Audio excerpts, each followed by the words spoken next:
ಸ್ನೇಹಿತರೆ, ಗೌರಿ ಕಲ್ಯಾಣ ಧಾರಾವಾಹಿಯ ಮುಂದಿನ ಸಂಚಿಕೆಯಲ್ಲಿ ನೋಡುವುದಾದರೆ ಇನ್ನ ಕಾಂತಲಕ್ಷ್ಮಿಯವರು ಅವರ ಯಜಮಾನ್ರು ತುಂಬಾ ಬೇಸರವಾಗಿ ಈಗೇನು ಮಾತಾಡೋಂಥ ಅವಶ್ಯಕತೆ ಬೇಡ ಕಾಂತ, ನಾವು ಹೋಗೋಣ, ಏನೋ ಒಂದು ನಾವೇ ವ್ಯವಸ್ಥೆ ಮಾಡ್ಕೊಳ್ಳೋಣ ಅಂತ ಇನ್ನ ಅಲ್ಲಿಂದ ಹಿಂತಿರುಗಿರ್ತಾರೆ.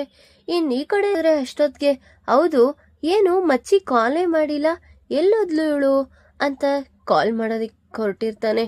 ಆಗ ಕಾಲ್ ಮಾಡಿದ್ರೆ ಫೋನ್ ಸ್ವಿಚ್ ಆಫ್ ಅಂತ ಬರ್ತಾ ಇರುತ್ತೆ. ಏನಪ್ಪ ಎಲ್ಲಿಗೋದ್ಲಿ ಇವಳು, ಏನು ಫೋನ್ ಎಲ್ಲ ಸ್ವಿಚ್ ಆಫ್ ಮಾಡಿಕ್ಕಿದ್ದಾಳೆ ಅಂತ ಯೋಚನೆ ಮಾಡ್ತಾ ಇರ್ತಾನೆ. ಇನ್ನು ಬೆಳಗ್ಗೆ ಆಗಿರುತ್ತೆ. ಗೌರಿ ಇನ್ನ ಈರುಳ್ಳಿ ಹೆಚ್ಚುತ್ತಾ ಕಣ್ಣಲ್ಲಿ ನೀರು ಬರ್ತಾ ಇರುತ್ತೆ. ಆಗ ಅಷ್ಟೊತ್ತಿಗೆ ಆಶಾ ಅವರು ಮೇಲಿಂದ ನೋಡಿ, ಯಾಕೆ ಗೌರಿ ಅಳ್ತಿದ್ದಾಳಲ್ಲ, ಏನಾಯ್ತು, ಓ ಅಕ್ಕ ಬೈದಿದ್ಕೆ ಈ ರೀತಿ ಕಣ್ಣಲ್ಲಿ ನೀರು ಹಾಕ್ತಿದ್ದಾಳ ಅನ್ಸುತ್ತೆ ಅಂತ ಯೋಚನೆ ಮಾಡ್ತಾ ಸೀದಾ ಗೌರಿ ಹತ್ರ ಬರ್ತಾರೆ. ಯಾಕೆ ಗೌರಿ ಎಂತಕ್ಕೆ ಅಳ್ತಾ ಇದೆಯಾ? ಅಯ್ಯೋ ಚಿಕ್ಕತ್ತೆ, ನಾನು ಯಾಕೆ ಕಳ್ಳಿ, ಹೋ ನನ್ಗೇನು ಗೊತ್ತಿಲ್ಲ ಅನ್ಕೊಂಡಿದ್ಯಾ, ನೋಡು ನಿನ್ ಕಣ್ಣಲ್ಲಿ ನೀರು ಹಾಕ್ತಾ ಇರೋದು ನನಗೆ ಗೊತ್ತಾಗ್ತಿದೆ. ಅಯ್ಯೋ ಇಲ್ಲ ಅತ್ತೆ, ಅದು ಈರುಳ್ಳಿ ಹೆಚ್ಚ್ತಾ ಇದ್ದೀನಲ್ಲ ಅದಕ್ಕೆ ಕಣ್ಣಲ್ಲಿ ನೀರು ಬರ್ತಿದೆ. ಹೋ ಇದೊಂದು ನೆಪ ಅಷ್ಟೇ, ಈರುಳ್ಳಿ ಹೆಚ್ಚ್ತಾ ಇದ್ದೀನಿ ಅಂತ. ಆದ್ರೆ ನಿನ್ ಮನ್ಸಲ್ಲಿ ಎಷ್ಟು ನೋವಿದೆ ಅಂತ ಅದನ್ನ ಹೇಗಾದ್ರೂ ಹೊರಗೆ ಹಾಕ್ಬೇಕು ಅಂತ ಈ ಮೆಥಡಲ್ಲಿ ಆಗ್ತಾ ಇದೆಯಾ ತಾನೆ. ಅಯ್ಯೋ ನಾನ್ ಯಾಕತ್ತೆ ಈ ರೀತಿ ಮಾಡ್ಲಿ, ನಿನ್ ಮನ್ಸಲ್ಲಿ ಎಷ್ಟು ನೋವಿದೆ ಅಂತ ನನಗೆ ಗೊತ್ತಿದೆ ಗೌರಿ, ಅದಕ್ಕೆ ನಾನು ಅರ್ಥ ಮಾಡ್ಕೊಂಡಿರೋದಕ್ಕೆ ನೀನ್ ಹಿಂಗ್ ಮಾಡ್ತಾ ಇದೀಯ ಅಂತ ನನಗೆ ಗೊತ್ತಾಗ್ತಿದೆ ಅಂತ ಹೇಳ್ತಾ ಇರ್ತಾಳೆ. ಇಲ್ಲ ಅತ್ತೆ ಆ ರೀತಿ ಹೇಳ್ತೀನಲ್ವಾ ಅಂತ ಹೇಳ್ತಿದ್ದಂಗೆ ಅಷ್ಟೊತ್ತಿಗೆ ಇನ್ನ ವಿವೇಕ್ ಸಹ ಮೆಟ್ಲಿಂದ ಕೇಳಿಸ್ಕೊಳ್ತಾ ಇರ್ತಾನೆ. ಅವ್ರಿಬ್ರು ಮಾತಾಡ್ತಾ ಇರೋದನ್ನ. ಅಲ್ಲ ಆದ್ರೂ ನೀನು ಯಾರಿಗೂ ಕಾಯ್ದಿರ ನಿನ್ ಗಂಡನ್ನ ನೀನು ಕಾಪಾಡ್ಕೊಂಡೆ ಅಲ್ವಾ ಗೌರಿ, ನೀನ್ ಎಷ್ಟು ಗ್ರೇಟ್ ಗೊತ್ತಾ ಅಂತ ಹೇಳ್ತಾ ಇರ್ತಾರೆ. ಯಾರೇ ಏನೇ ಮಾಡಿದ್ರು ಪರವಾಗಿಲ್ಲ ಅತ್ತೆ, ಆದ್ರೆ ನನ್ ಗಂಡ ಆ ಸ್ಥಿತಿಲಿ ಇದ್ದಾಗ ನನ್ಗೆಷ್ಟು ಭಯ ಆಗೋಯ್ತು ಗೊತ್ತಾ. ಮನೆಯವ್ರಿಗೆಲ್ಲ ಕಾಲ್ ಮಾಡ್ತಾ ಇದೀನಿ, ಕಾಲೇ ಪಿಕ್ ಮಾಡ್ತಾ ಇಲ್ಲ ಯಾರು, ಅದಕ್ಕೆ ಆ ತರ ಡಿಸಿಷನ್ ತಗೊಂಡು ನಾನೇ ಕರ್ಕೊಂಡು ಹೋದೆ. ಬಿಡು, ಹೇಗೋ ನೀನು ವಿವೇಕ್ನ ಕಾಪಾಡ್ದೆ ಅಷ್ಟೇ ನಮಗ್ ಖುಷಿ ಅಂತ ಹೇಳ್ತಾ ಇರ್ತಾಳೆ. ಈ ಕಡೆ ನೋಡಿದ್ರೆ ಶ್ಯಾಮ್ ಸೀದಾ ಇನ್ನ ಚಿನ್ಮಯ್ ಮನೆ ಹತ್ರ ಬಂದಿರ್ತಾನೆ. ಅಷ್ಟೊತ್ಗೆ ಅವ್ರ ಅತ್ತೆ, ಅಯ್ಯೋ ಇಲ್ಲಪ್ಪ, ಅವ್ರ ಅಪ್ಪ ಅಮ್ಮನ ಜೊತೆ ಅವಳು ಮದ್ವೆಗೆ ಹೋಗಿದ್ದಾಳೆ ಅಂತ ಸುಳ್ಳು ಹೇಳ್ತಾ ಇರ್ತಾರೆ. ಆಗ ಯಾಕೆ ಇವರು ಈ ರೀತಿ ಏನೋ ಒಂದು ಭಯ ಇಟ್ಕೊಂಡು ಸುಳ್ಳು ಹೇಳ್ತಿದಾರ ಅನ್ಸತ್ತಲ್ಲ, ಏನ್ ನಡೆದಿರ್ಬೋದು ಅಂತ ಯೋಚನೆ ಮಾಡ್ತಾ ಇರ್ತಾನೆ.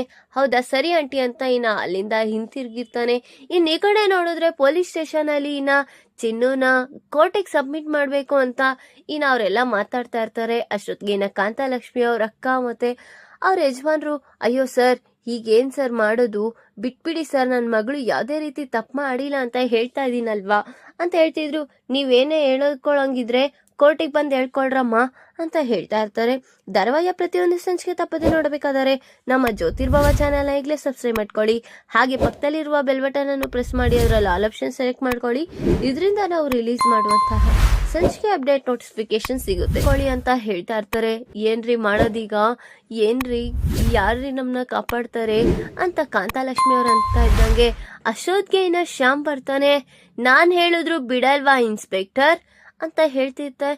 ನೀವ್ಯಾರ ಅಂತ ಗೊತ್ತಾಗ್ಲಿಲ್ವಲ್ಲ ಸರ್, ನಾವು ದೀನ ಬಂದು company of co director Shyam ಅಂತ. ಹೋ ನೀವಾ ಸರ್, ಆದ್ರೂ ಈಗ ಚಿನ್ನೂನ ಬಿಡೋದಿಕ್ಕಾಗಲ್ಲ ಸರ್. ಯಾಕೆ ಬಿಡೋದಿಕ್ಕಾಗಲ್ಲ, ಅವಳು ಯಾವ್ದೇ ರೀತಿ ತಪ್ಪು ಮಾಡಿಲ್ಲ ಅಂದ್ರೂ ನೀವ್ಯಾಕೆ ಇಟ್ಕೊಂಡಿದ್ದೀರಾ ಅಂತ ಹೇಳ್ತಿದ್ದಂಗೆ ಅದಕ್ಕೆಲ್ಲ ಸಾಕ್ಷಿ ಏನಿದೆಯೋ ಅದೆಲ್ಲ ನನ್ನ ಹತ್ರನೇ ಇದೆ ಅಂತ ಹೇಳ್ತಾ ಇರ್ತಾರೆ. ಸರ್ ಈಗ ನೀವು ಸಾಕ್ಷಿ ತೋರಿಸಿದ್ರು ಅಲ್ಲಿ ನಡೆಯಲ್ಲ ಸರ್, ಈಗ ಕೋರ್ಟಿಗೆ FIR ದಾಖಲಾಗಿದೆ, ಹೋಗ್ತಾ ಇದೀವಿ ಅಂತ ಹೇಳ್ತಾ ಇರ್ತಾರೆ. ಅದೇಗ್ ಹೋಗ್ತೀರಾ, ಇವಾಗ ಯಾರಿಗ್ ಹೊಡೆದಿದ್ರೋ, ಯಾರು ಕಂಪ್ಲೇಂಟ್ ಕೊಟ್ಟಿದ್ರೋ ಅವರೇ ವಿಡ್ರಾ ಮಾಡ್ಕೊಂಡ್ರೆ ಸರಿ ಹೋಗುತ್ತಲ್ವಾ ಅಂತ ಹೇಳ್ತಿದ್ದಂಗೆ ಚಿನ್ನು ಯಾರಿಗ್ ಹೊಡೆದಿದ್ರೋ ಅವನ್ನ ಕರಗಿಸಿ ಆಗ ಆ ಕೇಸ್ನ ವಿಡ್ರಾ ಮಾಡ್ಕೋತಾ ಇರ್ತಾನೆ. ಆಗ ಅದನ್ನ ನೋಡಿ ಚಿನ್ನುಗೂ ಸಹ ಖುಷಿ ಆಗ್ತಾ ಇರುತ್ತೆ. ಸರಿ ಅಂತ ಚಿನ್ನೂನ ಇನ್ನ ಹೊರಗಡೆ ಬಿಡುಗಡೆ ಮಾಡ್ತಾರೆ.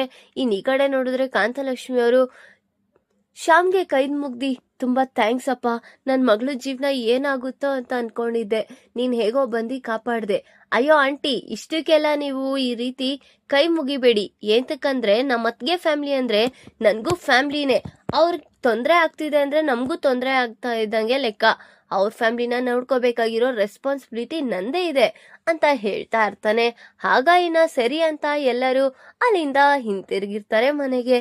ಈ ಕಡೆ ನೋಡಿದ್ರೆ ಸರಿತಾ ಅವ್ರ ಯಜಮಾನ್ರು ಸರಿತನ ಹತ್ರ ಮಾತಾಡೋದಿಕ್ ಬಂದಿರ್ತಾರೆ.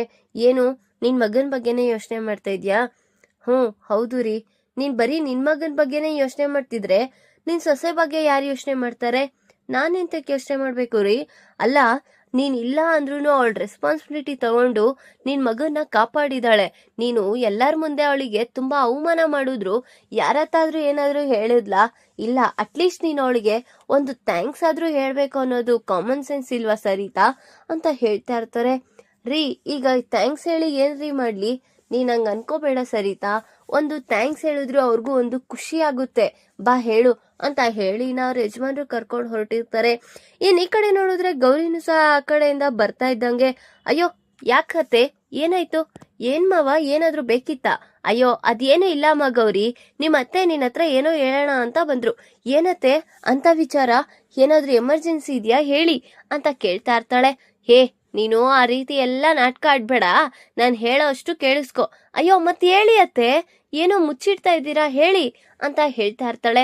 ಆಗ ಅಯ್ಯೋ ರಾಮ, ನನಗೆ ಯಾಕೋ ಭಯ ಆಗ್ತಿದೆ, ಮತ್ತೆ ನೀವ್ ಏನ್ ಹೇಳ್ತಿರೋ ಏನ್ ಉಗಿತೀರೋ ಅಂತ ಗೊಂದಲ ಆಗ್ತಿದೆ, ಹೇಳಿ ಅತ್ತೆ ಅಂತ ಹೇಳ್ತಾ ಈಗ ಸರಿತಾ ಅವರು ಗೌರಿಗೆ ಧನ್ಯವಾದನ ತಿಳಿಸೋದಿಕ್ ಬಂದಿದ್ದಾರೆ. ಅದು ಅವ್ರ ಮನಸ್ಪೂರ್ವಕವಾಗಿ ಹೇಳ್ತಿದಾರೋ ಅಥವಾ ಅವ್ರ ಗಂಡನ ಬಲವಂತದಿಂದ ಹೇಳ್ತಿದಾರೋ, ಮತ್ತೆ ಇದರಿಂದ ಏನಾದ್ರೂ ಗೌರಿಗೆ ಅಲ್ಲ ನಮ್ಮತ್ತೆ ಯಾಕೆ ಈ ರೀತಿ ಹೇಳ್ತಿದ್ದಾರೆ ಅಂತ ಯೋಚನೆ ಮಾಡ್ತಾಳ. ಈ ಕಡೆ ನೋಡಿದ್ರೆ ಮೋನಿಕಾ ಎಲ್ಲದಕ್ಕೂ ಇವಳೆ ಮುಂದೆ ಕೈ ಇದೆಯಲ್ಲ, ಏನಾದ್ರೂ ಮಾಡಿ ಇವಳನ್ನ ಅಡ್ಗೋಡಿಸ್ಬೇಕು ಅಂತ ಯೋಚನೆ ಮಾಡ್ತಿದ್ದಾಳೆ. ಈಗ ಅವಳು ಅನ್ಕೊಂಡಂಗೆ ಮಾಸ್ಟರ್ ಪ್ಲಾನ್ ಸಕ್ಸಸ್ ಆಗುತ್ತಾ ಇಲ್ಲ ಅನ್ನೋದನ್ನ ಮುಂದಿನ ಬಗ್ಗೆ ತಿಳಿಸ್ಕೊಡ್ತೀನಿ. ಈ ವಿಡಿಯೋ ಶೇರ್ ಲೈಕ್ ಮಾಡಿ, ನಿಮ್ಮ ಫ್ರೆಂಡ್ಸ್ ಹಾಗೆ ನಿಮ್ಮ ಟಿಪ್ಸ್ಗೂ ಶೇರ್ ಮಾಡಿ ಅಂಡ್ ಕಮೆಂಟ್ ಮಾಡಿ. Thanks for watching.